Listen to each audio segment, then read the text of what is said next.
Yo quiero hablar de algo tan simple que es fundamental para alcanzar la salvación. La salvación comienza con creer.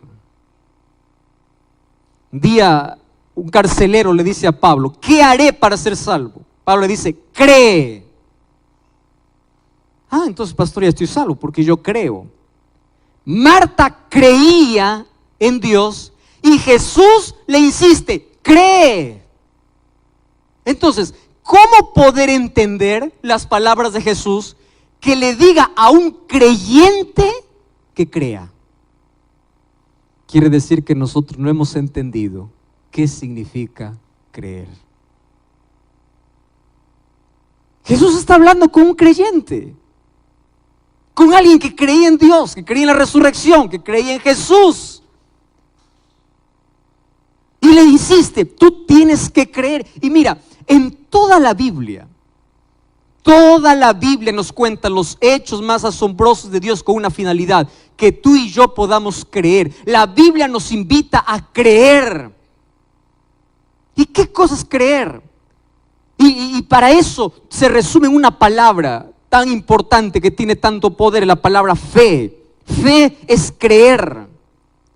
La Biblia dice: el justo por fe vivirá. La experiencia del justo es una experiencia de fe. Hebreos 11:6 dice: sin fe es imposible agradar a Dios. Imposible. ¿Qué cosa es imposible? No hay medio, no hay modo. Si tú no tienes fe, no puedes agradar a Dios. ¿Qué cosa es fe? Hay lindos conceptos de fe. Fe, según Hebreos 11, es creer en lo que no se ve. Otro concepto lindo de fe es la respuesta humana ante la iniciativa divina. Dios te ofrece su gracia y el hecho de que tú recibas esa gracia se llama fe. Mas, ¿qué cosa es fe? Si la Biblia hace un énfasis tan especial en creer, en tener fe, entonces nosotros tenemos que aprender a creer. Y el versículo 40, Jesús le dice a Marta: ¿no te he dicho que si crees verás la gloria de Dios? Queridos, el mundo nos ha enseñado la siguiente frase: ver para creer. La Biblia nos enseña creer para ver. No necesitas ver para creer, necesitas creer para ver. Y eso es fe. Ahora, ¿cuál es el concepto que nosotros tenemos de fe? Hay algunos que toman el texto de Jesús cuando dice: si ustedes tienen fe como un grano de mostaza, dicen a este monte: levántese, se levante, o traspásate al mar, se traspasará. Porque para aquel que tiene fe, todo le es posible. ¿Ustedes creen esa promesa? Amén. Levante la mano aquel que cree. Muy bien. ¿Y qué significa todo? Todo es todo, ¿verdad? No hay nada que excluya. Y hay algunos que toman ese texto y lo colocan en un contexto diferente. Y aquí voy a tocar en un tema muy delicado. Quiero que presten atención. ¿Está bien? Présteme toda la atención aquí. Escúchame allí con atención. Lo que voy a decir ahora es tan importante. Hay muchos que creen que la fe es un recurso para obligar a Dios a hacer lo que yo quiero.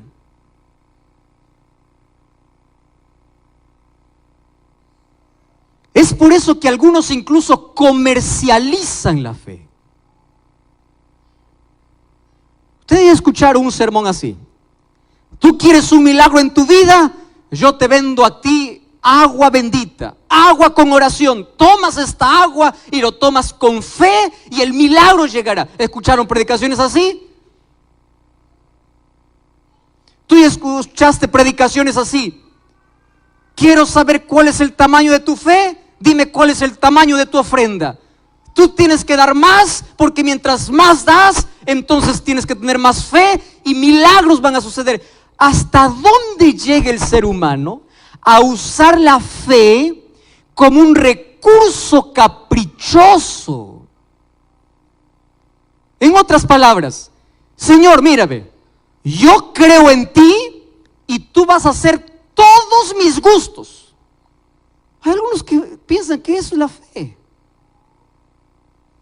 Ustedes ya vieron, por ejemplo, personas ir a Jesús así: Señor, mírame, yo estoy enfermo. Señor, estoy enfermo y quiero que me sanes ya, ahora. Es decir, tú mismo colocas la manera como Dios quiere que lo haga. Entonces, cuando tú te levantas y sigues enfermo, te decepcionas. ¿Cuántos de ustedes han orado y Dios no les ha respondido como ustedes han querido? Wow, no soy el único, ¿verdad? Hay varios que compartimos la misma tristeza, ¿verdad? Y vamos a Dios y decimos: Señor, yo quiero esto urgente. Hay una persona que hace medio año me dice: pastor, yo creo que usted no tiene fe, me dice.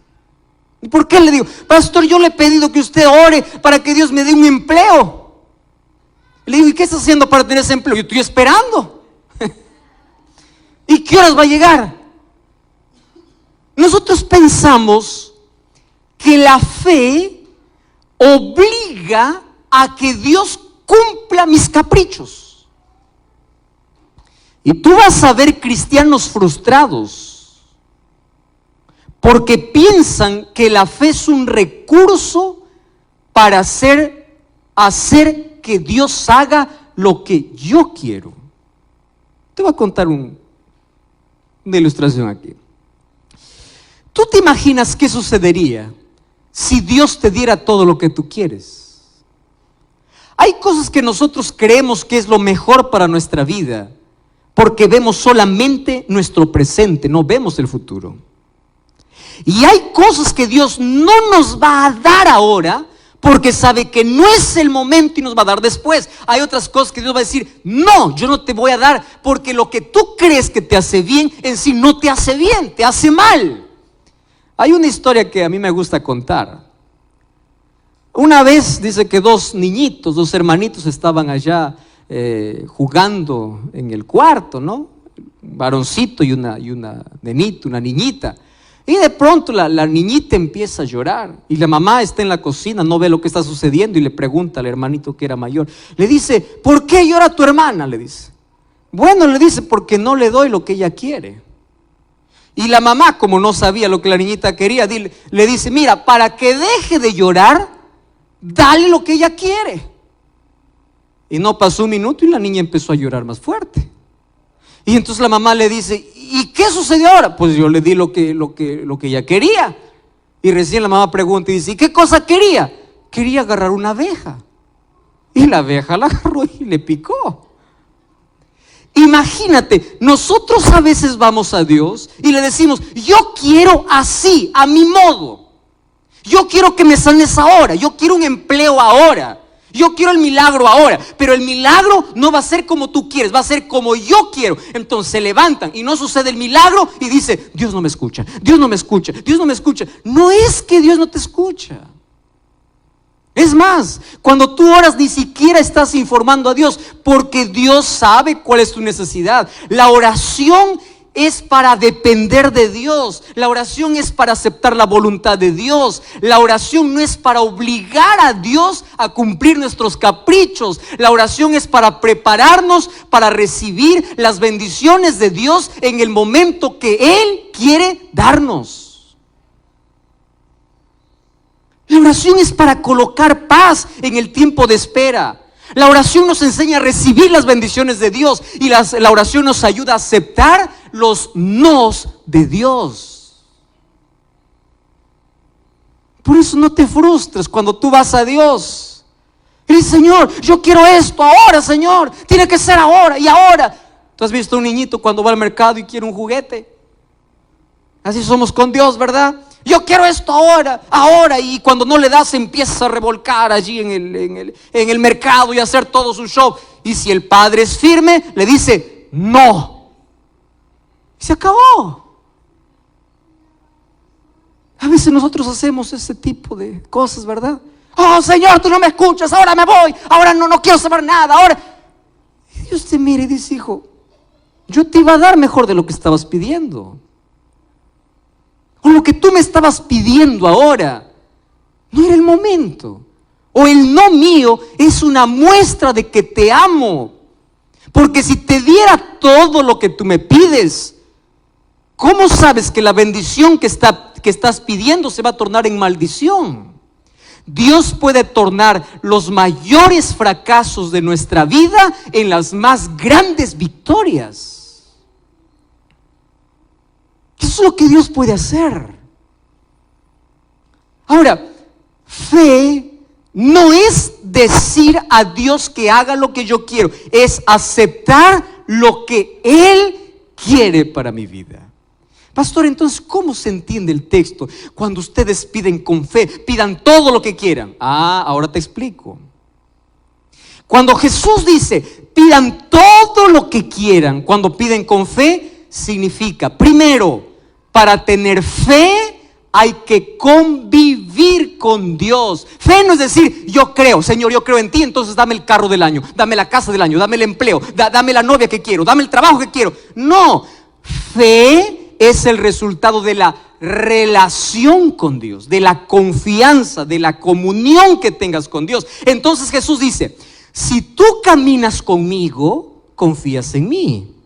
Y si confías en mí, todo lo que pides te doy. Pero no todo lo que pides te voy a dar como tú quieres, sino que como tanto confías en mí, todo lo que recibas lo vas a aceptar.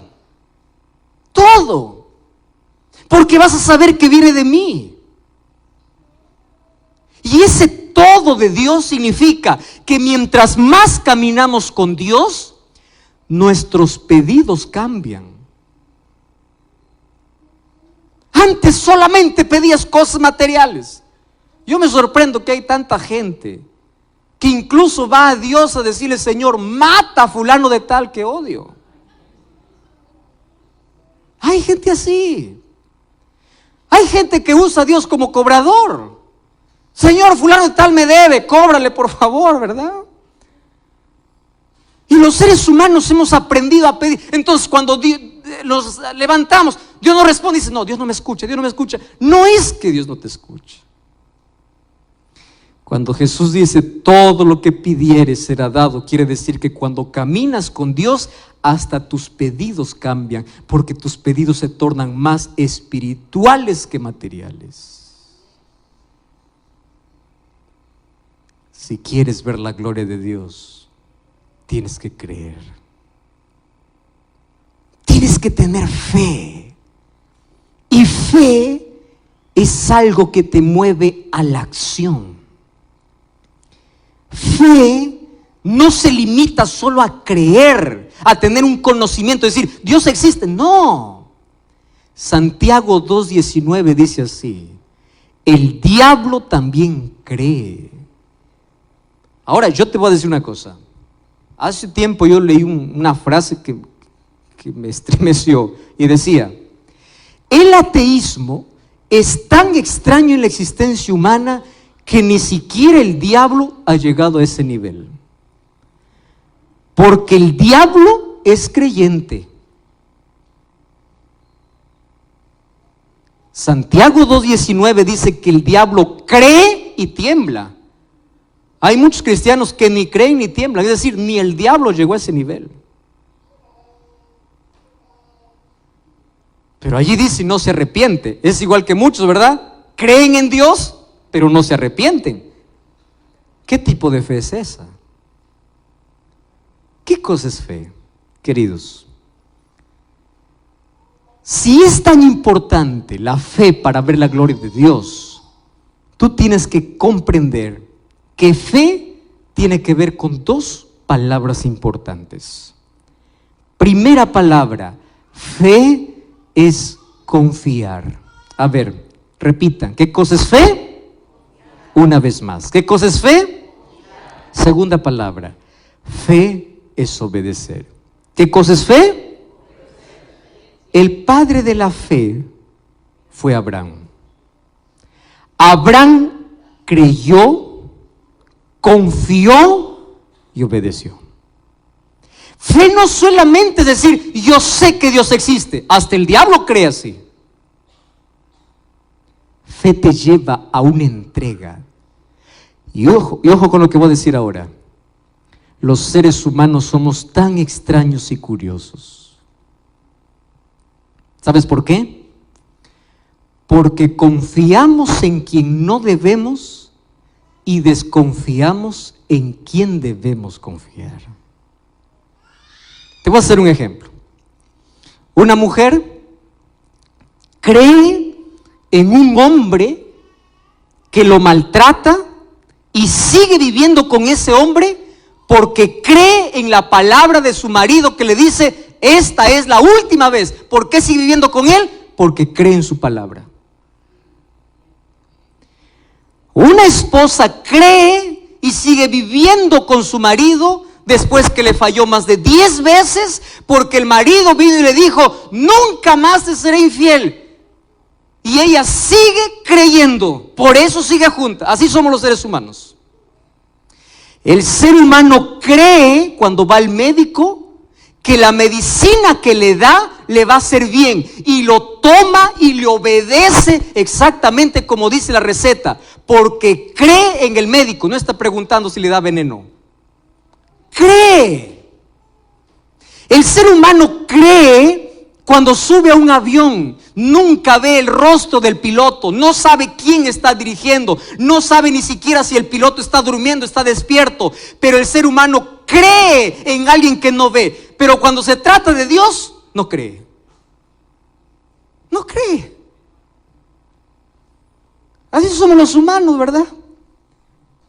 Creemos en el médico, creemos en el piloto, creemos en aquel que nos hace daño, creemos. Ahora, viene Jesús, que es fiel, tu Salvador, tu Dios, tu amigo. Viene con una promesa y dice, hijo, yo te llamo, no temas, yo estoy contigo. Y Dios está llamando a ti desde hace tiempo. Y dice, por favor, hijo, yo te estoy llamando, ven, ven. ¿Y tú qué cosa dices? No, ¿por qué? Tengo miedo.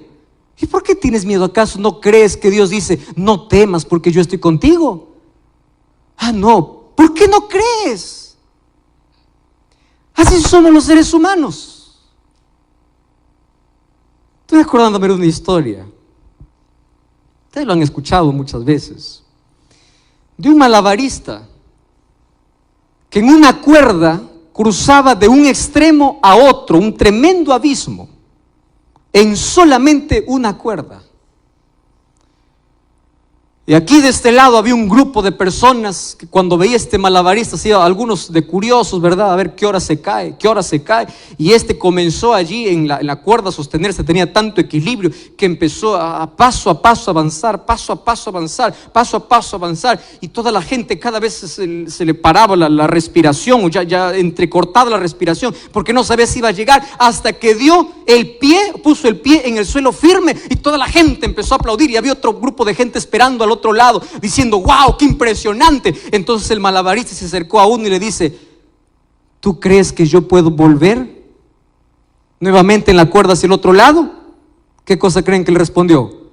Claro, yo sí creo, porque yo ya te vi cruzar de nuevo, lo haces con más experiencia. Yo sí creo. Y le dice, ¿tú realmente crees que yo puedo volver? Le dice, sí creo. Entonces le dice, si tú crees, súbete a mi hombro y vamos juntos. Ah, no, le dijo, ahí sí no me voy. Yo creo que tú puedes cruzar, pero subirme en tu hombro, eso no. Así sucede nuestra fe con Dios, ¿o no?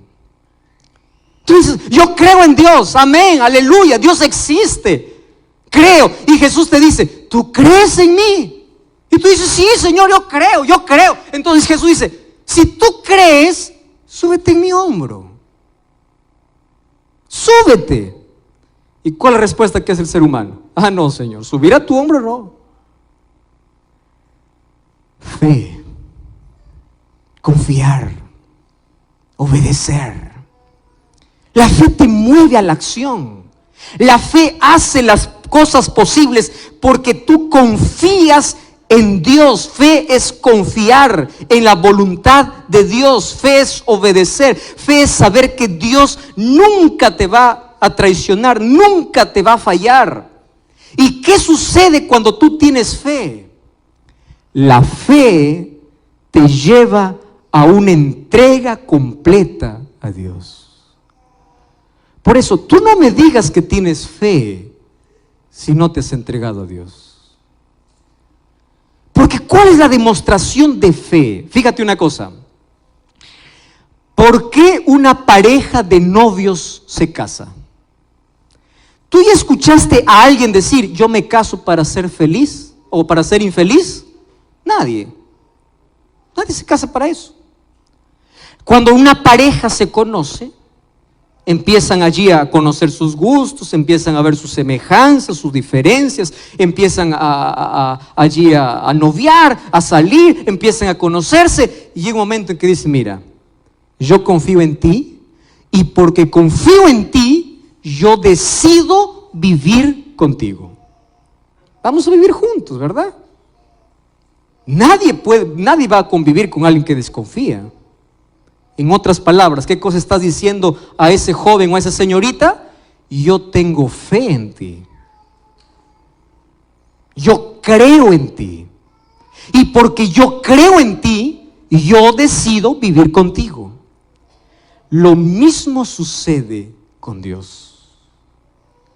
Tú empiezas a conocer a Dios mediante la Biblia. Y cuando conoces a Dios, llega un momento en que tú dices, Señor, te conozco, que yo quiero vivir contigo. Y Jesús viene y dice, está bien, quiero vivir contigo, vamos a casarnos. Y ese matrimonio, ¿cómo se llama? Bautismo. Y cuando te bautizas, tú empiezas a declarar públicamente para todos de que tú confías, de que tú crees y que tú decides entregar tu vida a Jesús y que tú decides vivir con Él porque confías en sus promesas. Pero si tú tienes miedo de ir a la presencia de Dios, tienes miedo de entregar la vida a Dios, tú estás diciendo, no creo, porque aquel que cree se entrega. Aquel que cree se rinde. Aquel que cree toma el remedio. Aquel que cree sube al avión. Aquel que cree está dispuesto a colocar su vida porque cree. Ahora te pregunto, ¿tú crees en Dios? Levante la mano a aquellos que creen. Amén. Ahora te hago la segunda pregunta. ¿Crees a tal punto de colocar tu vida en Dios? Levante la mano. ¡Qué lindo! Entonces hago la pregunta, ¿quién se sube en el hombro entonces? Tú no puedes decir yo creo en Dios a la distancia. Tú dices, tú crees. Yo ya visité tanta gente que estudia la Biblia, sabe de la oración, sabe de la iglesia, sabe quién es un cristiano. Yo les voy a decir algo con tanto cariño, queridos. Ser cristiano es la mayor elección que puedes tener en la vida. Te voy a decir por qué. Ser cristiano representa tener calidad de vida. Cuando una persona entrega su vida a Cristo, Dios eleva el patrón moral, físico, mental y espiritual del ser humano. Dios nunca te llama para el fracaso. Dios te llama para ser el mejor esposo, el mejor hijo, el mejor ser humano. Dios no te llama para el fracaso, Dios te llama para la victoria. Dios te llama para el cielo. Y cuando el ser humano desprecia la invitación de Dios, tú pierdes. Porque Dios sigue siendo Dios. Tú no le quitas poder a Dios cuando dices yo no acepto a Dios. Pero quien pierdes eres tú. Pierdes la vida, pierdes la paz, pierdes la esperanza, pierdes calidad de vida. Un cristiano, ¿sabes por qué puede vivir mejor? Porque tiene principios de salud. Un cristiano, ¿sabes por qué tiene mejores relaciones? Porque tiene principios morales. Un cristiano, ¿sabes por qué puede dormir bien? Porque tiene paz. Un cristiano, ¿sabes por qué no se desespera ante los problemas? Porque tiene esperanza. Un cristiano, ¿sabes por qué no se hunde por más que haya tormentas en la vida? Porque hay un Dios que lo sostiene. Entonces te pregunto, si hay tantas ventajas de ser cristiano, ¿por qué la gente no quiere ser cristiana? Porque no cree en lo que Dios puede hacer.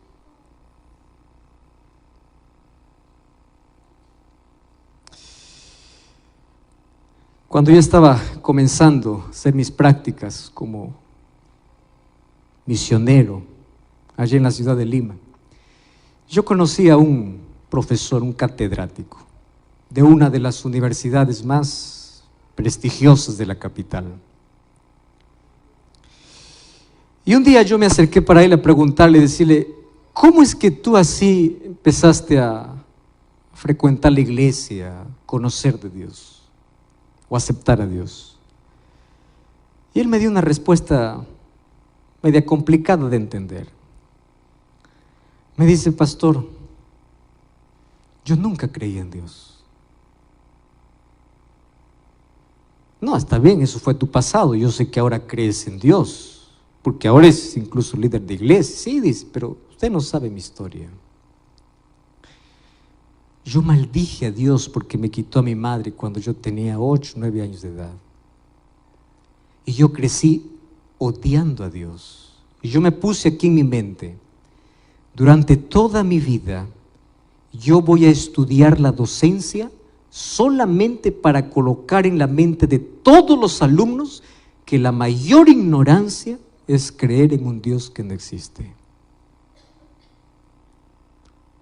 Y yo crecí odiando, literalmente. Si yo negaba la existencia de Dios, no era porque yo no descubrí en un laboratorio diciendo que Dios no existe. No, yo crecí odiando la existencia de Dios porque...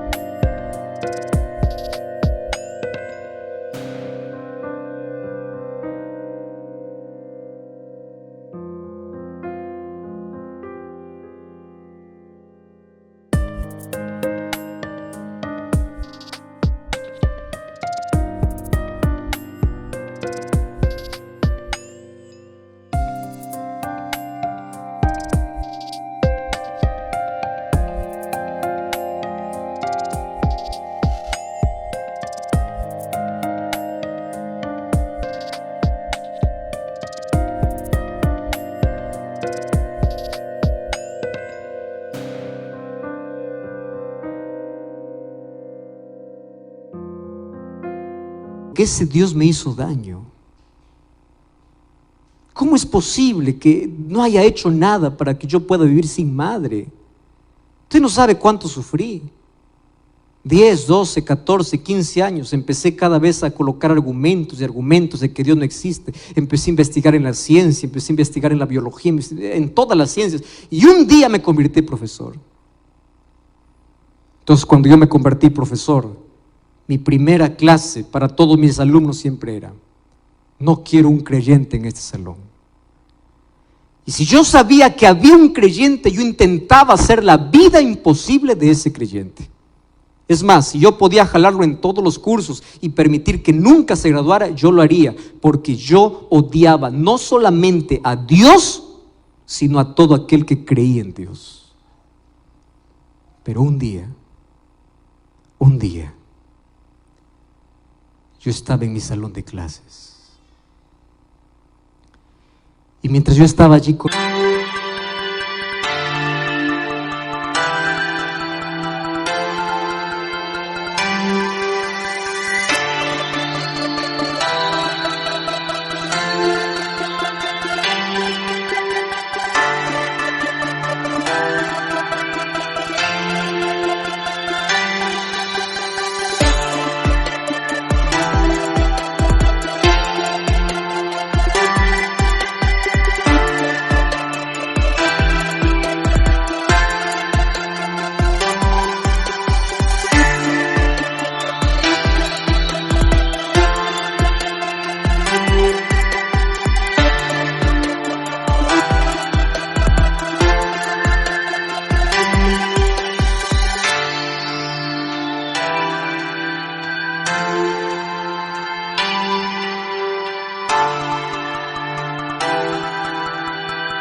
con la tiza en la pizarra, colocando algunos conceptos básicos, escuché un sonido en las ventanas y vi que la pizarra empezó a temblar.